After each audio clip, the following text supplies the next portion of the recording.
Hello and welcome to another episode of Her Helping Habit on Air. We are a Canadian fertility agency specializing in known egg donation, embryo donation, and surrogacy, helping intended parents, surrogates, and donors navigate their journeys through education, support, and advocacy. Through open conversations and shared experiences, we aim to empower everyone involved in the family building process. Her Helping Habit on Air does not provide medical advice. These are simply lived experiences shared to help make the often uncharted world of infertility feel a little less scary. Genetic testing in Canada versus Australia. So my name's Emma. I'm one of the assistant egg donor coordinators with Her Helping Habit. So I help with connecting egg donors to potential parents and making those matches and doing intake as well, and then helping to guide everyone through those journeys together and making sure that there is a successful, positive experience for everyone involved. And then outside of that, my background, I'm trained in genetics, so I have my master's in genetic counselling. So how does the role of a genetic counsellor differ between Australia and Canada? Yeah, so genetic counselling, I'd say between Canada and Australia is quite similar. We have a lot of similarities in terms of our healthcare policies and legalities and things like that. Genetic counselling in Australia, I think, has a little bit more of an emphasis on the kind of counselling and psychosocial side. Not that it's missing in Canada, but if we look at the States, for example, they have quite a larger emphasis on kind of the science and medical side. And the counselling is also in there, but it's a little bit less of a focus, whereas Australia kind of swings the other way, and Canada kind of sits in this middle ground where I think there's a bit more of the focus on the medical side, but still has a lot of the counselling. So things like just in seeing the way that, most appointments are kind of structured, and even the time of appointments and things like that, differs a little bit between countries, just those little nuanced differences. But overall, when we're looking at the role itself, it's pretty similar in terms of what we're doing.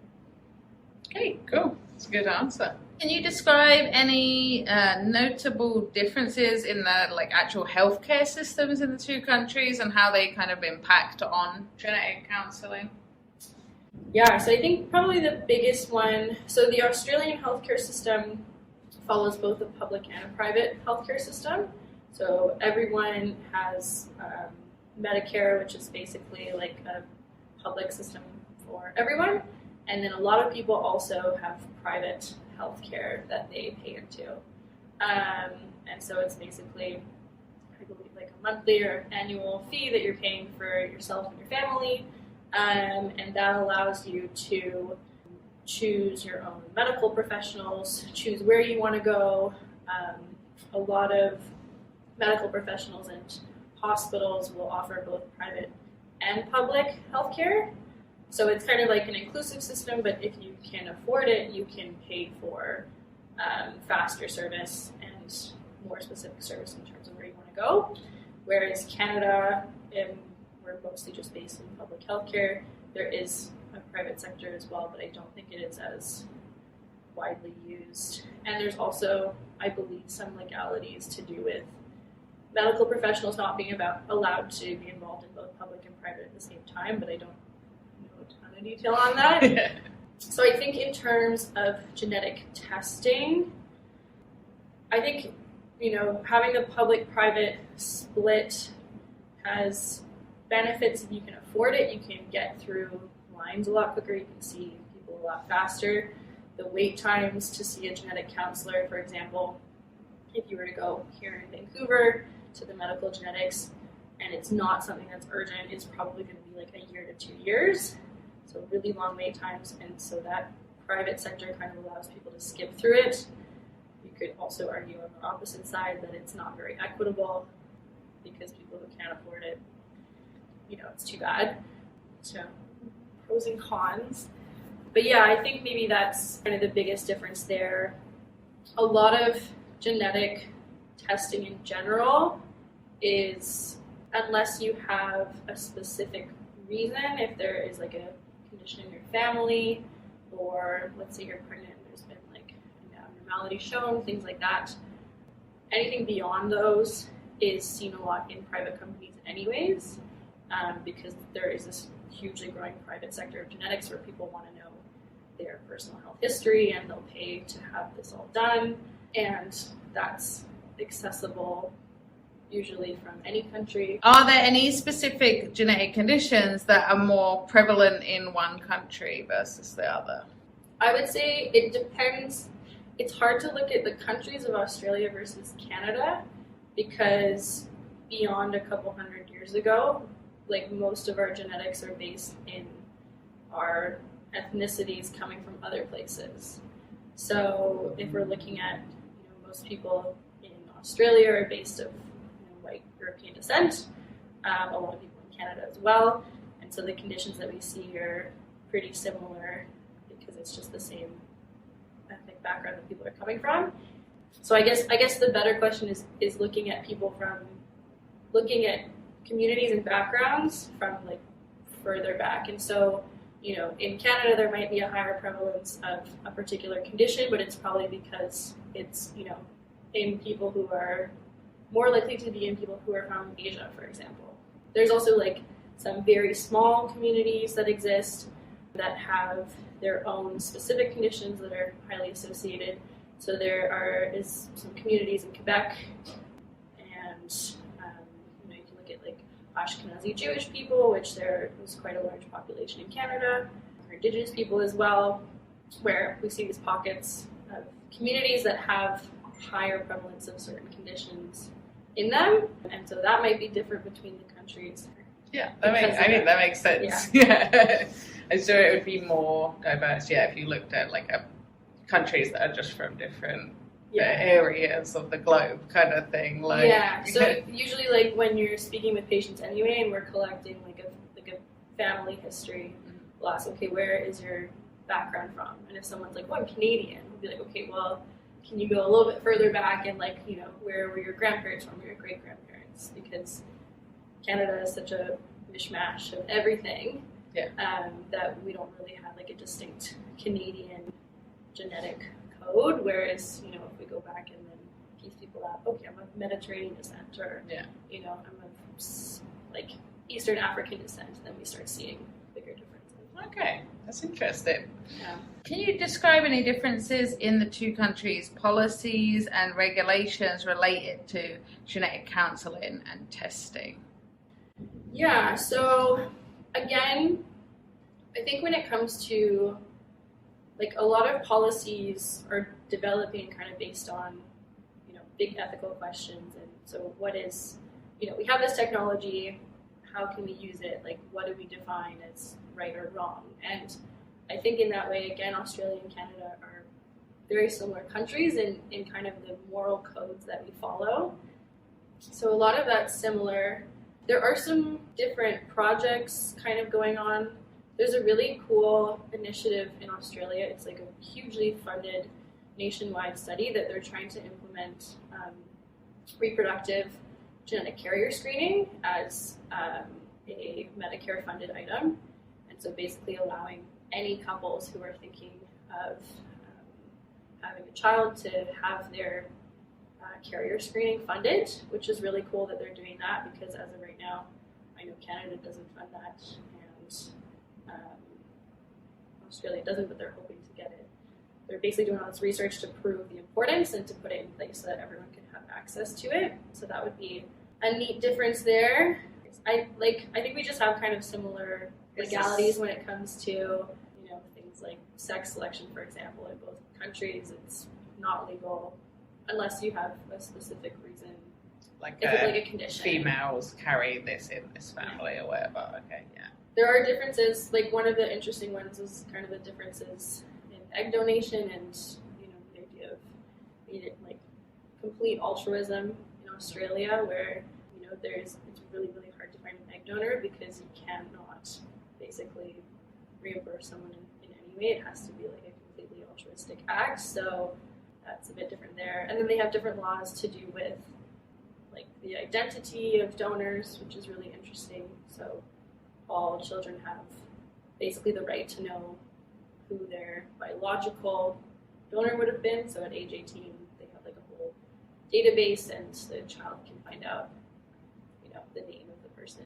Can you share a little bit more about that? Like, do you know how does that registry work? Yeah, so, okay, this is what I believe. Don't quote me 100% on this, but basically the idea is that we're thinking about autonomy and this principle of beneficence and basically doing well by the child, not just the parents. And so from that, there is this idea that children have the right to know their personal background, and it's important to be able to know our genetics, because what if there's something that could affect us that we want to know about, or even just out of curiosity. It's really important to be able to know where you come from and find who you're biologically related to. And so from that, Australia has established basically legalities where every child has the right to know that. And so I believe that it's through government databases that every donor is in the database and accounted for, and they know who they donated to, and they keep this information so that when the child wants to know, that they can have that information released to them. And for anyone to donate, they basically need to agree to this, so that everyone is on the same page. And I think it's really cool, because it really is about the best interest of the child and our right to know who we're biologically related to. And so I don't know why Canada doesn't have the same thing. I think maybe it could be just to do with all of this technology and all the things that we can do is progressing really fast, and it's important for policy to keep up with that, but also sometimes it doesn't necessarily keep up as much as it should. And I don't know, I would just guess that there's this issue, but it hasn't been put at the forefront of needing to be solved yet. But I don't know, to be honest. No, I think the UK has the same thing as Australia, because my friend was looking into egg donation and then was like, I don't know if I want to be on a registry, which is fair enough, but that was something that was then included in her decision making, right? I guess, it's weird that Canada doesn't know. Yeah, that's really interesting. It's so, with all of this, there's just so much ethics involved in everything, and it's so hard because you're considering the input and well-being and autonomy of the person donating and the person or couple receiving, as well as this unborn child who is going to live their life and be affected. So you kind of have to balance all of those things. So I think really the importance of this is highlighting the unborn child's autonomy and their well-being, which shouldn't be forgotten about. Yeah. So it's interesting because Australia is the only country that has a registry where kids can apply and find out who their donor was. Because if you're adopted, you can apply and get your birth certificate, your original birth certificate with birth mom on that. But if you're donor conceived, there's nothing like that. It says on your birth certificate, mom, dad, so you might never know unless you do a DNA test that your donor conceived. So Australia has a registry similar to the adoption system where you can go and apply and find out, okay, who was my donor and get access to that information. So it's tricky in the sense because I don't know how you would know to apply, or maybe you do it by chance, but you would go give them your legal name after 18 and they're going to say, okay, yeah, here's your records of being IVF conceived or not. Whereas anywhere else in the world, that's just kind of foreign hidden information unless you do a DNA test. Yeah, I'm literally just, maybe it was the agency or something that my friend went through, but she went and had all the tests done, and then they were like, when the kid is 18, they are going to have access to who you are. Which is cool because maybe they were just doing more informed consent, which we definitely recommend because people aren't told the way it's portrayed in the media and stuff, it's hush hush. You can donate and close the door and never think about it again. So I if that's the case with your friend, the agency would have I guess, educated her a little bit more thorough, because there's no such thing as anonymity now with DNA testing. Like that idea that you can close the door and never look back doesn't exist, because you can go and buy a 23andMe test or Ancestry and do these home DNA kits and investigate yourself. So that anonymity isn't possible. So I think it's unfair for agencies like ourselves to be able to tell people, like, yeah, you can be anonymous, because even if we don't have a registry like that in Canada, which I think would be great to have, at the end of the day, someone can do a deep home DNA test, and then you're no longer anonymous. So I think that's maybe the route they were going. If they could have an internal registry like we do here at HHH, but like globally or like legislation-wise, Australia is the only country that has something like that to protect kids conceived through third party. Okay, so are there any specific resources or tools that are more readily available to genetic counsellors in one country versus the other? Australia and Canada, genetics in general, the cool thing about it is worldwide. We can share a lot of tools.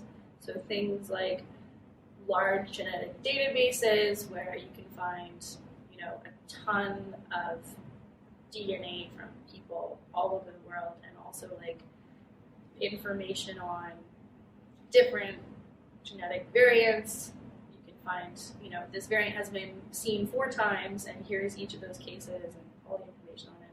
So those kinds of things can be accessed throughout the world, which is really cool. Just in the way that, DNA is the same concept everywhere. We use the same math everywhere. I think one thing that is interesting that maybe is a bit different in terms of resources in support is supervision, which basically is, like, I kind of think of it as like counseling for the genetic counselors. So basically being able to meet with other genetic counselors and discuss difficult cases you've had. You can workshop cases, you can talk about ethical dilemmas, you can, share if you've had a really challenging case earlier that week that has been sitting poorly with you and you want to talk about that. And so supervision in Australia is something that's mandated. All genetic counselors have to do a certain amount of hours of supervision, which is really cool, because it's basically like, here is work time set aside for you to develop and also receive emotional support from other genetic counselors, usually ones who might be in other clinics, who, so are your peers, but doesn't have to necessarily be your immediate peers, which is really cool. And in Canada, I know that some clinics implement it and use supervision somewhat, but like there's not that same mandated supervision, which I think is really, really important for genetic counselors in general, to make sure that, we're also getting support, because it is an emotionally taxing job. So that's one thing that is a bit different in Australia that I think Canada could work on implementing more. And then a lot of genetic companies, like the big genetic testing companies that are used, tend to be accessible worldwide as well. So, companies like Invitae, for example, Canadian clinics use it, Australian clinics use it. What advances in IVF genetic testing and counselling are you most excited for about the future? I think a lot of it's really exciting. I think genetic testing in IVF overall, so PGT, like pre-implantation genetic testing, I think will likely become more widespread. It's not only useful for those families who have a specific condition that they're looking to rule out, but it also can be useful for people who are of advanced maternal age, and having a way to hopefully shorten the time and the amount of, or the number of implantations and embryos that you're using, which I think can reduce the emotional burden for people. So the idea of that, if someone is of an older age, usually more of their eggs have abnormal chromosomes, and there's very few configurations of chromosomes that can be viable for pregnancy. And so, if we know ahead of time which embryos will be viable and we're able to implant those, then we can cut directly to those and, save someone having to go through this process of implanting an embryo, waiting, being hopeful, being let down again. And so I think that'll be maybe something that's more widespread and help with that emotional burden. I think, testing for those specific conditions really, again, reduces, time and emotional burden for those families who, might have had to, in the past, wait until much later in pregnancy to make these decisions. So I think that'll be really huge. And then I also think increasing the use of reproductive genetic carrier screening will hopefully increase, and I think that as well is something that could be really important and really useful for couples. If there's a condition where, it's going to have a really heartbreaking and severe outcome and maybe pregnancy isn't going to carry to term, or, you're going to have a child that passes away in the first year or something like that, these are kind of the situations that can be avoided, and the use of this testing for people. I think there's a lot of fear out there when people hear about genetic testing in IVF. They're like, oh my God, designer babies, like we're picking everyone to be exactly the way that we are, but that's not what's going on at all. And I think instead it's just important that people know that this testing is being used to create a hopeful and positive outcome for people and couples and families who are otherwise dealing with some of the worst heartbreak and sadness that you could deal with. So I think there's a lot of really positive things that might be coming. Well, thank you for sharing this information with us. It's been great talking to you. If you'd like to connect with us or have questions about known egg donation, embryo donation, surrogacy, becoming a parent, or exploring whether becoming a surrogate or donor is right for you, you can find us online at Her Helping Habit or email us at info@herhelpinghabit.com. We're passionate about educating and supporting all parties throughout the journey, and you can also book a free consultation with one of our coordinators directly through our website. Thanks for listening, and we'll talk to you again soon on the next episode of Her Helping Habit on Air.